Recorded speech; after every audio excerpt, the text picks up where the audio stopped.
Em plena campanha de 2022, o que vimos foi puro terrorismo eleitoral. O mago de Chicago, guru da economia superministro gênio da raça, Paulo Guedes, jurava que, se o PT ganhasse, o Brasil viraria a Argentina em 6 meses e Venezuela em 1 ano e meio. Ele disse com todas as letras, para virar Argentina, 6 meses, para virar Venezuela, 1 ano e meio. O posto Ipiranga, gênio da economia, ainda fez a sua profecia do caos para 2026, dólar nas alturas, bolsa despencando e inflação batendo 10% ao ano. Mas me diz aqui, guerreiro, cadê a Argentina? Cadê a Venezuela? A bolsa despencou? A inflação bateu 2 dígitos. Aquelas previsões catastróficas eram só cortina de fumaça de um neoliberal que queria desmontar o Estado enquanto protegia a única conta que realmente importava, a dele mesmo. A criação do posto Ipiranga. A situação está aqui porque eu me sinto em casa realmente do ponto de vista intelectual. A tese que eu vou apresentar para vocês aqui hoje é uma tese, eu estou bastante confiante a respeito da... Guerreiro, você se lembra de 2018? O Brasil estava mergulhado em incertezas, mas o mercado financeiro tinha um herói. Ele não usava capa, usava colete da Faria Lima. Paulo Guedes, o posto Ipiranga. A promessa era simples: privatizar tudo, abrir a economia e transformar o Brasil em uma potência liberal. Em tempo recorde. Para isso eles precisavam ir além dos algoritmos e chegar até o sofá dos brasileiros. O mais importante, que é pré-escola, James Heckman, PhD de Chicago, prêmio Nobel, de 0 a 3 anos é que é definida a sorte da criança. Aí depois vem o ensino básico. Né?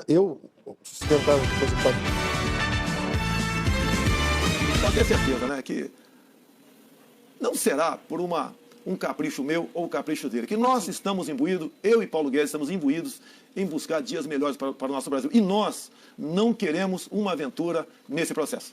Vamos falar agora de um tema. A essa altura do campeonato, o tabuleiro já estava quase montado. Bolsonaro já surfava na onda gigante do antipetismo, alimentada dia e noite pela lava-jato do queridinho do Grupo Globo, Sérgio Moro. Anunciado com antecedência como futuro ministro da Justiça. Bolsonaro também tinha o apoio massivo do agro, que via nele o fim das demarcações, e a esmagadora maioria da Fiesp, os donos das indústrias. No campo da fé, o domínio era absoluto: mais de 70% dos evangélicos, batistas, pentecostais, neopentecostais, já tinham comprado a pauta conservadora. Mas faltava o topo da pirâmide. Um último nó para amarrar o apoio de quem realmente manda no dinheiro, o mercado financeiro. Para Faria Lima, Bolsonaro era uma peça fundamental para criar cortinas de fumaça, por outro ainda era um risco, pois ele era um ex-militar com histórico nacionalista, problemático e radical. Eles precisavam de um fiador. Alguém que jurasse, de pés juntos, que o Estado seria fatiado e vendido. Foi aí que Paulo Guedes entrou em cena. Ele não era apenas um ministro, ele era o salvo-conduto para as privatizações totais. O posto Ipiranga foi o aperto de mão final que selou o destino do Brasil. Mas isso precisava ficar claro, é aí que novamente entra a mídia e seu poder de manipulação, apontando para o eleitor indeciso qual era a opção correta. Paulatinamente. Agora não haverá, até porque o Paulo Guedes é meu posto Ipiranga, eu tenho vários postos Ipiranga. Será que existia um plano B? E o Paulo Guedes continuar com saúde, porque do contrário não temos plano B. Para a tristeza da esquerda, dos estatizantes, nós não morreremos não. Recado dado, pacto feito. O palco estava montado. Mas para a engrenagem girar, o eleitor precisava de um motivo para acreditar que entregar o nosso patrimônio era um bom negócio. Foi aí que começou o teatro. Não bastava a ladainha de que as estatais só dão prejuízo, o que a gente sabe que é mentira. Não bastava dizer que o preço do combustível ia baixar. Eles precisavam de um número que tirasse o fôlego do brasileiro. Um número que soasse como a salvação da lavoura. Foi aí que eles jogaram na mesa. 2 trilhões de reais. Com a gente, eu queria falar do programa de privatização e de venda de ativos, porque eu vi um número, já vi vários números, mas um número de 2 trilhões para arrecadar com isso. Eu até trouxe um dado aí que peguei a cotação de hoje, assim, o valor de mercado de hoje das das maiores empresas estatais que estão... Guerreiro, para o trabalhador que luta para fechar o mês com um salário mínimo, 2 trilhões é um número infinito. É um valor que o cérebro da gente nem consegue processar. Eles sabiam disso. Venderam a ideia de que esse dinheiro ia jorrar no Brasil, acabar com a dívida e transformar a nossa realidade. No governo federal, e ainda tem muita estatal, muito imóvel, muita riqueza empossada. Isso tem que ser descentralizado para estados e municípios. Perfeito. Júlia. O Estado brasileiro tem que ser feito de baixo para cima. É uma federação. E nós estamos de cabeça para baixo. Tá certo. Tem dinheiro para fazer estádio de futebol, tem dinheiro para dar para empresário. A confirmação do Plano A. O presidente eleito Jair Bolsonaro deu carta branca para o futuro ministro da Economia, Paulo Guedes, escolher os principais nomes da sua equipe. Juntos, defendem privatizações de estatais e uma economia livre, com a mínima participação do governo. O primeiro contato pós-vitória. Não, a prioridade não é o Mercosul. O Mercosul não é prioridade. Não é prioridade. Tá certo? É isso que você quer ouvir? Não é a prioridade. Queria ouvir isso? Perguntando. Você está vendo que tem um... O Pacto de Brasília e a entrega da Previdência. 2 de janeiro de 2019. O primeiro dia útil do novo governo e a máscara já começava a cair. Enquanto o povo ainda comemorava a posse, nos salões de Brasília o superministro gênio da raça Paulo Guedes assumia o comando da economia. Nesse momento, quem também participa de uma cerimônia para assumir o cargo é o superministro da Economia, Paulo Guedes, numa cerimônia concorrida que tem várias autoridades. Ao lado dele estão o presidente do Supremo Tribunal Federal, Dias Toffoli, e o presidente da Câmara dos Deputados, Rodrigo Maia. Rodrigo Maia ganhou recentemente, nas últimas horas, o apoio do PSL, partido do presidente Bolsonaro, para tentar a reeleição à presidência da Câmara dos Deputados. Em troca, ele promete colocar em votação as reformas pretendidas por Paulo Guedes. A gente volta a qualquer momento. Vocês ouviram bem? O repórter não disse que era um acordo pelo futuro das suas crianças. Ele disse, em troca. O apoio para Rodrigo Maia continuar no poder foi a moeda de troca para entregar a sua aposentadoria nas mãos de Paulo Guedes. E aqui é preciso dar um choque de realidade em quem tem memória curta. Muitos dizem que a reforma da Previdência era do governo Temer. Não se engane, guerreiro. O Temer tentou, mas não teve força.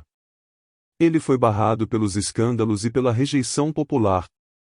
Quem realmente pegou a faca, o queijo e o trator para passar por cima do trabalhador foi a dupla Bolsonaro e Guedes.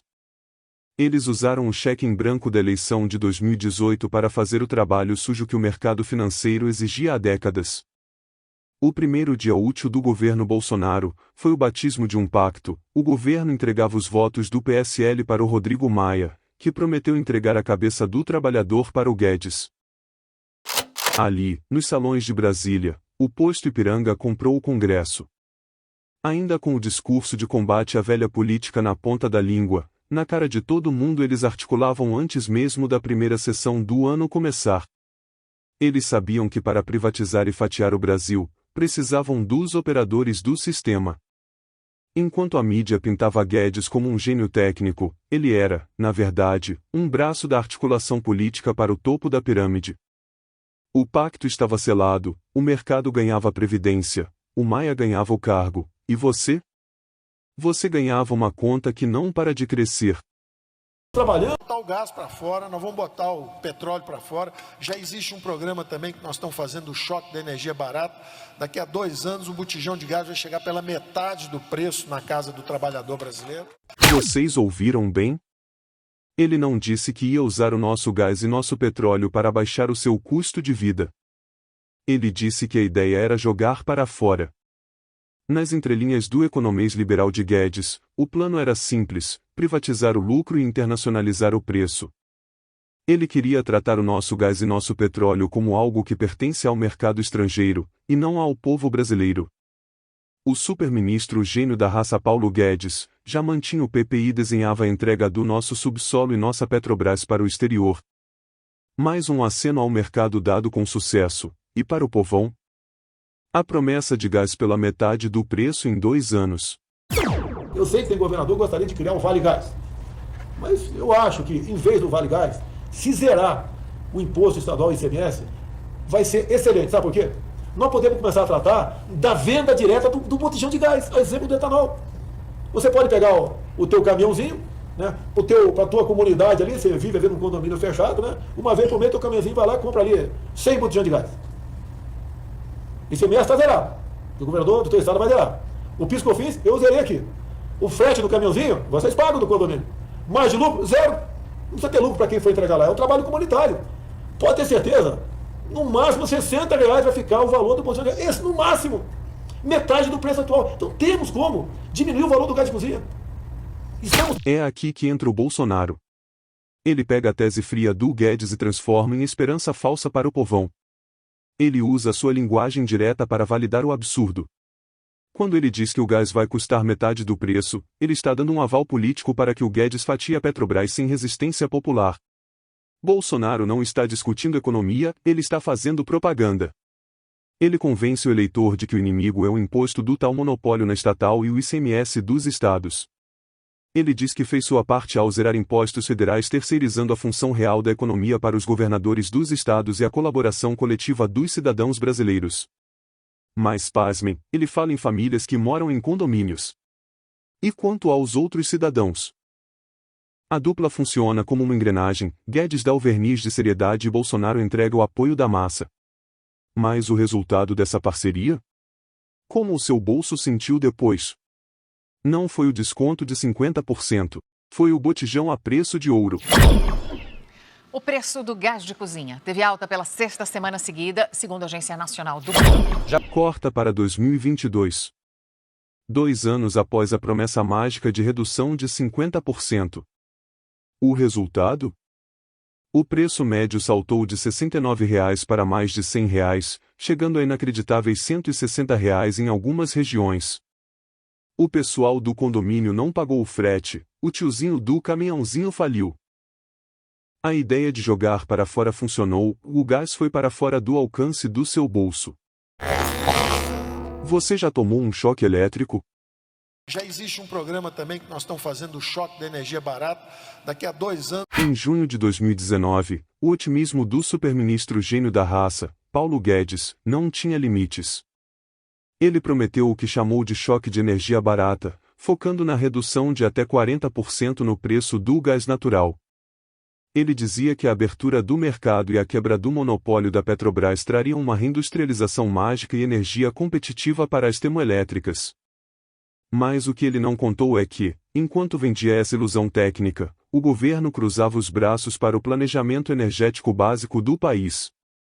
A eficiência prometida ficou só no papel. 2 anos se passaram. O prazo do mago da economia venceu.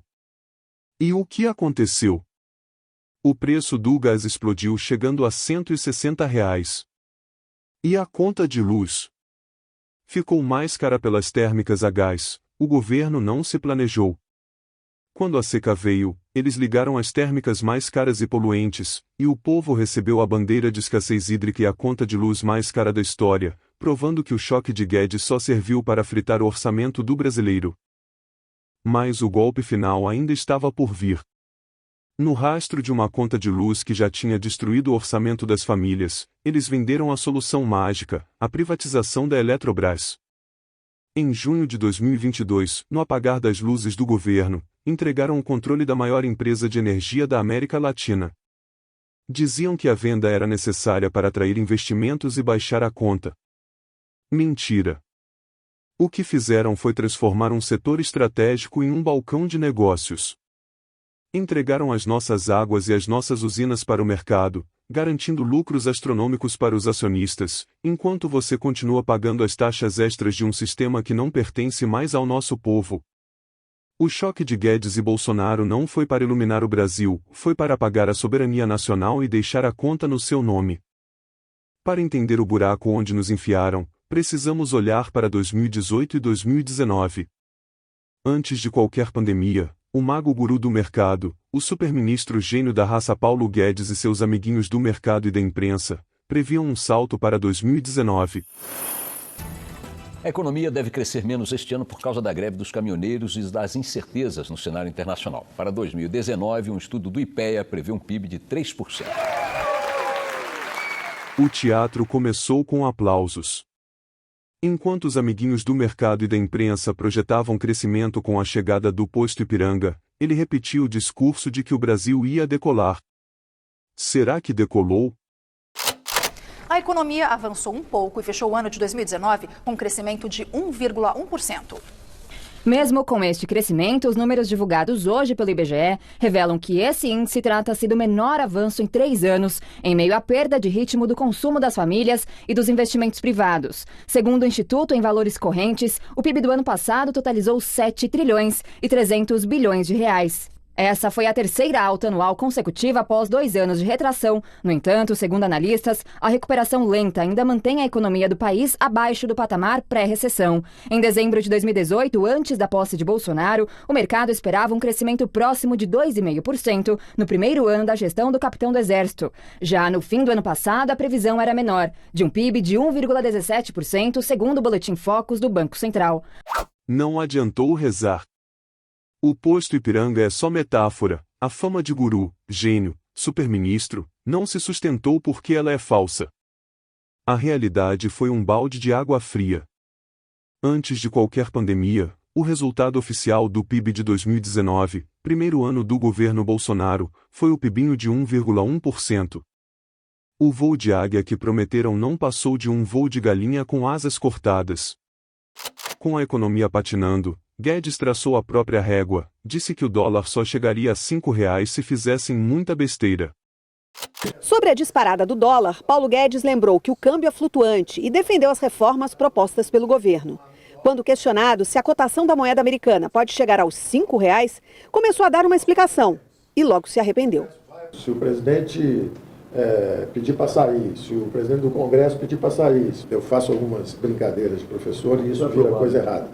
Eu estou dizendo o seguinte, é um câmbio que flutua. Se você fizer muita besteira, ele pode ir para esse nível. Se você fizer muita coisa certa, ele pode descer. Pois bem, o dólar passou com folga. Agora você consegue imaginar como seria a pandemia se todas as estatais estivessem em mãos estrangeiras? Com tudo subindo e o dólar nas alturas. E por falar em pandemia, aqui guerreiros preciso fazer uma ressalva. Veio a pandemia, o mundo mudou e o dólar disparou. Mas a marca que ficou foi justamente a condução desse período e as promessas que se mostravam vazias. Mesmo com quedas passageiras abaixo dos R$5 em 2021, a instabilidade virou a regra. Pela lógica do próprio ministro, o país vivia sob o signo da besteira econômica constante.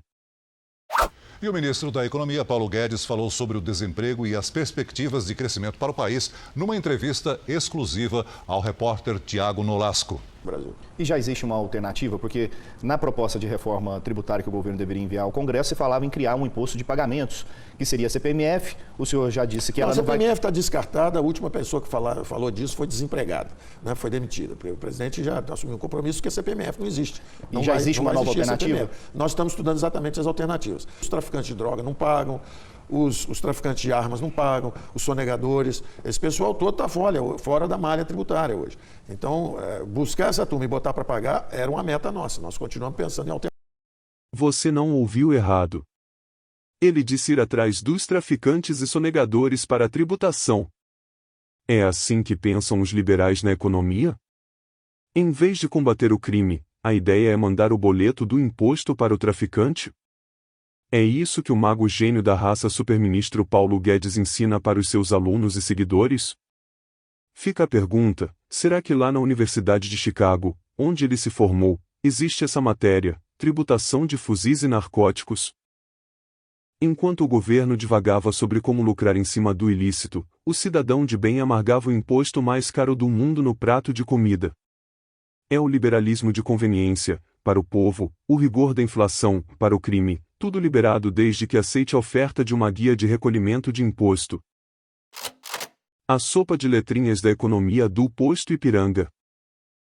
Da economia brasileira para enfrentar o pós-crise. A doença está descendo, a economia está voltando em V, a criação de empregos está se dando a um ritmo bastante impressionante. Isso é o V, acabou o V. Agora vamos falar de futuro. Futuro, se falar em nível de PIB, é uma raiz quadrada, vai crescer, vai cair, vai ser, na verdade, um W. Vamos agora entrar no futuro. E aí eu digo, há duas forças. A imagem de brasileiros revirando o lixo para matar a fome, infelizmente, está se tornando comum no país. De acordo com especialistas ouvidos pelo Jornal da Record, a política econômica do ministro Paulo Guedes piora a situação dos mais pobres. A reportagem é de Daniel Arcanjo e Thaís Furlan. Pois é. O superministro gênio da raça, o posto Ipiranga Paulo Guedes adorava brincar com o alfabeto enquanto o povo sofria. Mas no economês real, aquele que a gente sente no bolso e no estômago, esse V na verdade sempre foi um F. F de falso. F de fraude. F de fracasso. F de fome, que voltou a assombrar o Brasil. Eles prometeram o céu, mas entregaram um país no chão. O V deles nunca foi para você, brasileiro, foi apenas a letra inicial de um plano que nos deixou no vazio. Para este professor de Economia e Finanças, a política econômica liberal do ministro Paulo Guedes, que defende o livre mercado com pouca intervenção do Estado, só piora a situação dos mais pobres, que foi agravada pela pandemia. Agora vamos ao contraste da realidade nua e crua. Enquanto pessoas buscavam comida nas lixeiras, você lutava para fazer o seu real valer alguma coisa no mercado, o mago da economia estava com a vida protegida. Finalmente o mago tirou o coelho da cartola. Juristas e economistas criticam a postura do ministro Paulo Guedes no escândalo da offshore em paraíso fiscal. A empresa do ministro lucrou, desde o início do governo, quase 15 milhões de reais somente com a alta do câmbio. Para especialistas, houve conflito de interesses.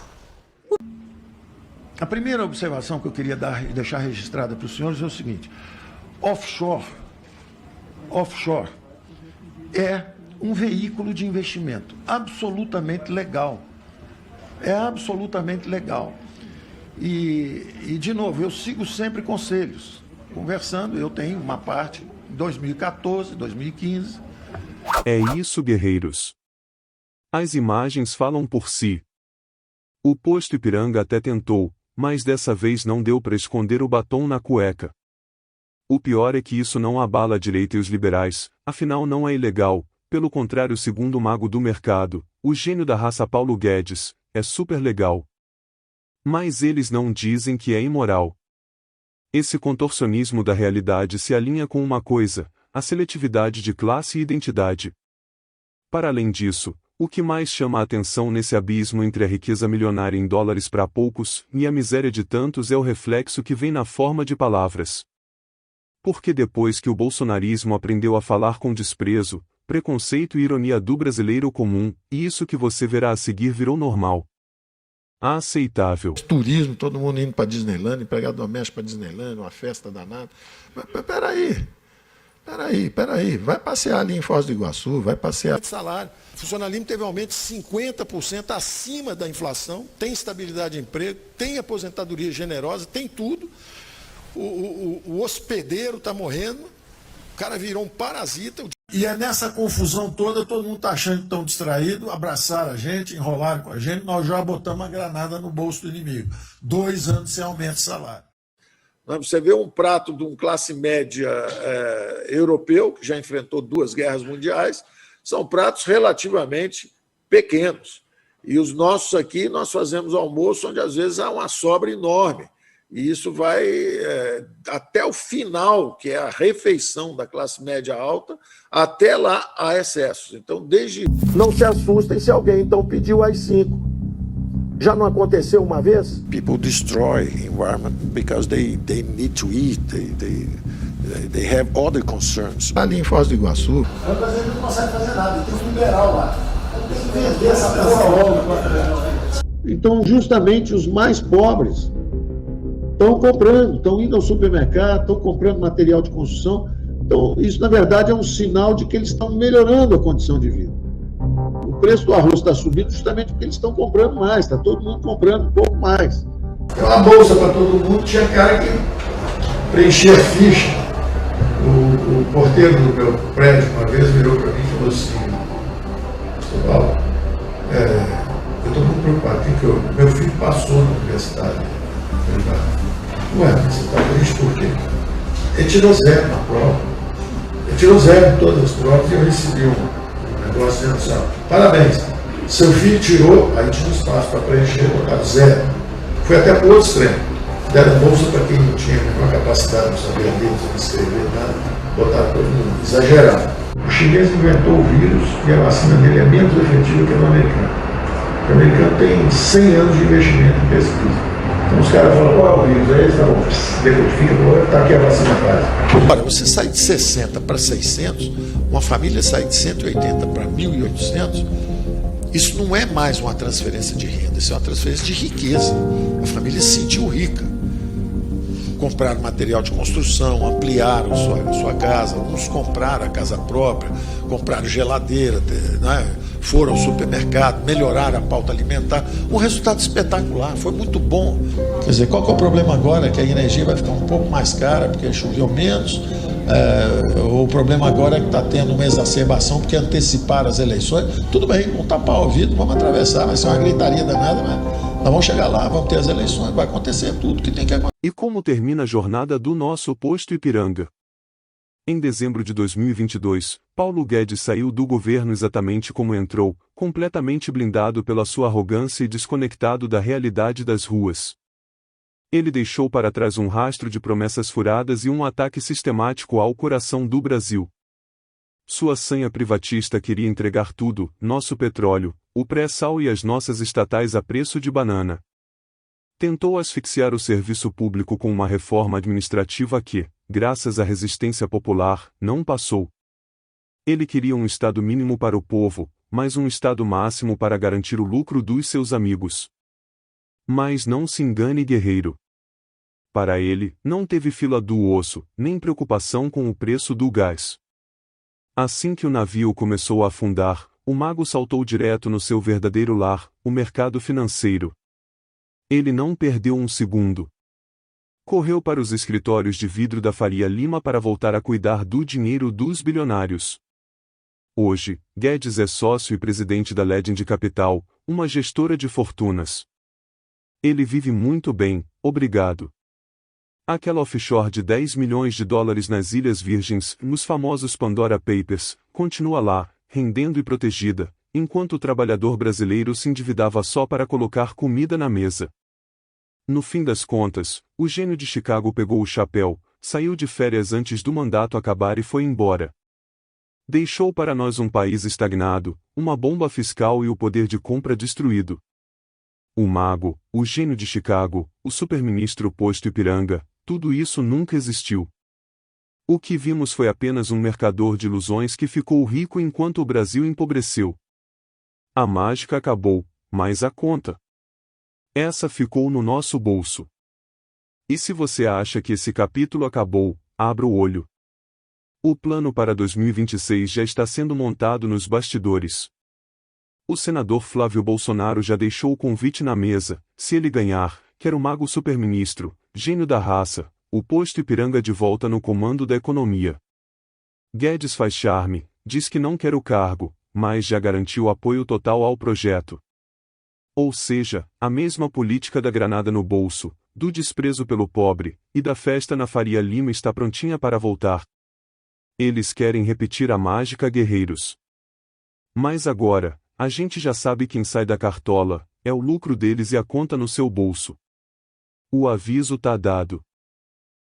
Aqui foi Hélio Ride, do Entre Nós Brasil. A mentira ecoa. A verdade é infinita. Deixem o like e se inscreva no canal. Até a próxima, guerreiros.